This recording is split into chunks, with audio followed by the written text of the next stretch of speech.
Today we're going to talk about several different kinds of stainless steel metal that we carry and show you some examples. The first one we're going to look at is 1/2-inch perforated stainless steel.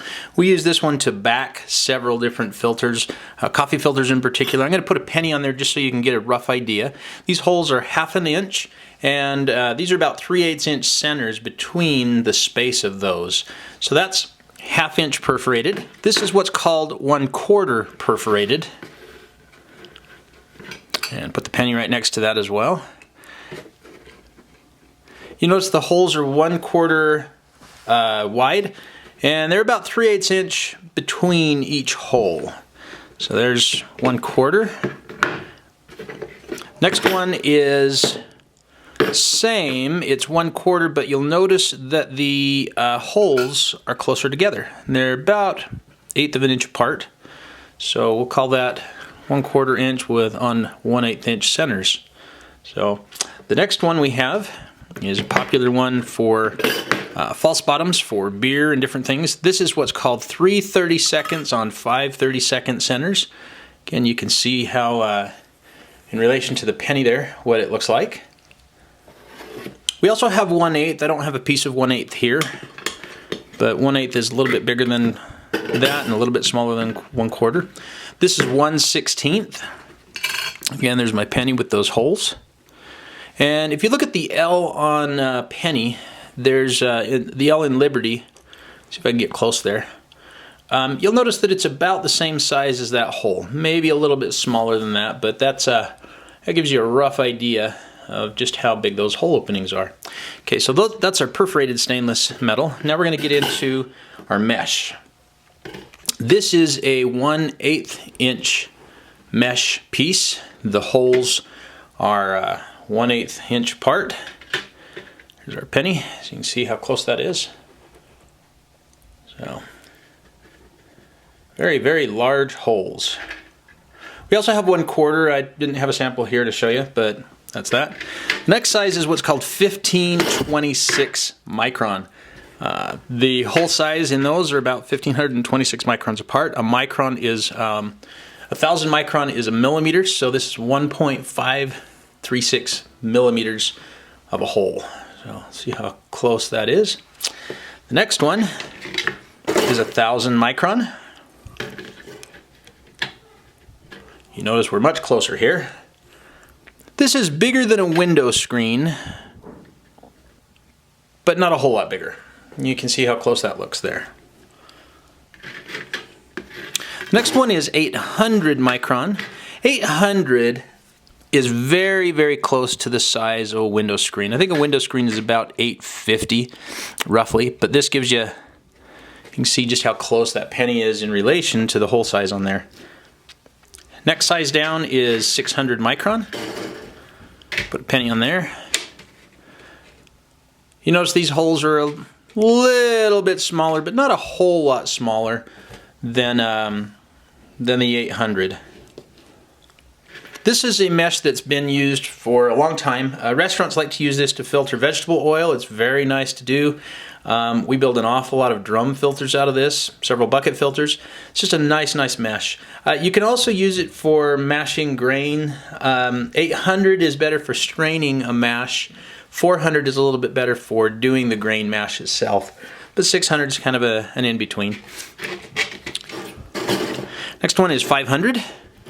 We brought our 500 in specifically at the request of some beer brewers a while back that wanted 500 mash strainers, 500 micron. That means that it's a 0.5 of a millimeter in its hole opening.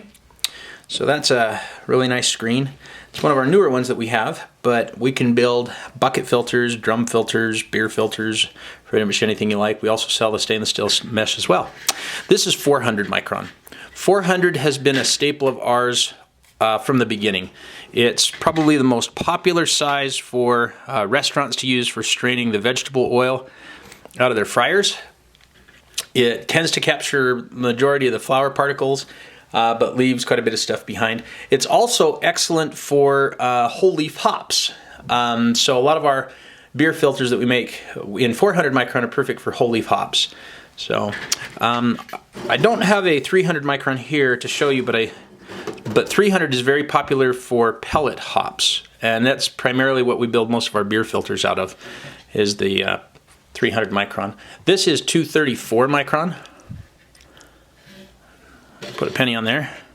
This one was brought in specifically for some people that were interested in using it in the manufacture or cleaning of medicinal marijuana in states where it's legal.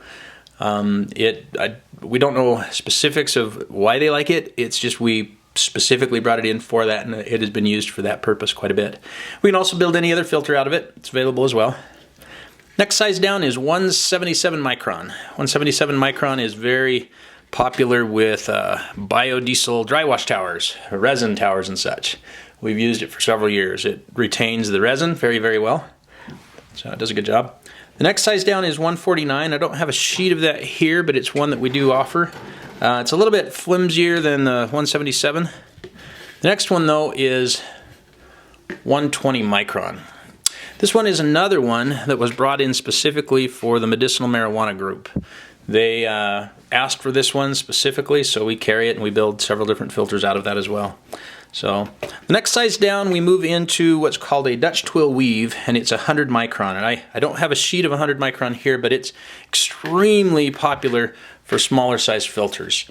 After 100, though, we go into 74 micron. 74 micron we have used for just about everything under the sun. In particular, cold brew coffee brewers love this size of mesh.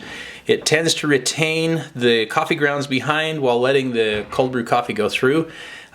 Gives a nice rich flavor, we're told, and just in general does a really, really good job. So we build a lot of our cold brew coffee filters out of this mesh. Next one is 43 micron. 43 is nice and stiff.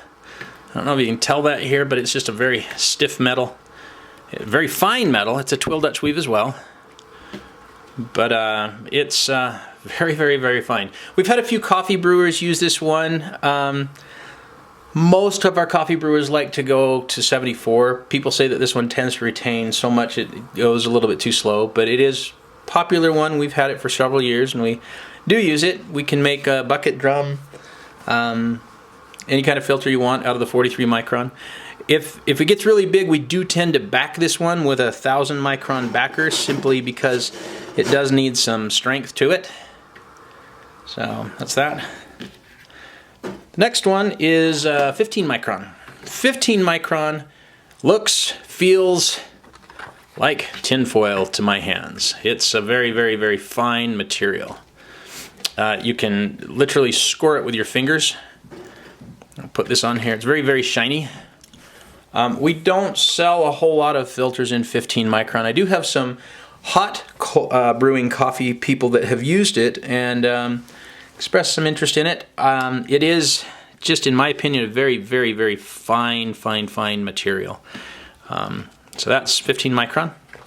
And then our final one is 5. This feels like paper to me. It tears like paper. It looks like paper. It's very, very flimsy. Extremely small. It's got a nominal micron of 2 and an absolute micron of about 8. So it's just a very, very fine micron mesh. You can see just on the edge just how easy this stuff is to bend. I mean, it's just feels like tinfoil, even more so than the 15. So those are the different sizes of mesh. We sell mesh in 6x6 or 12x12 sheets, or we can custom cut it to any square foot increment you want. They come on 48-inch or 36-inch wide rolls. We build stainless steel bucket filters, drum filters, wine filters, beer filters, you name it, out of these materials. They're available on our website at utahbio.com. If you have questions, feel free to call. We're happy to walk you through it. We also have a great article that shows all of these meshes, along with pennies and different things, so that you can get an idea of what all of them look like together. So thanks for watching. Visit the website, utahbio.com. Give us a call if you have questions, and we'd be happy to help you.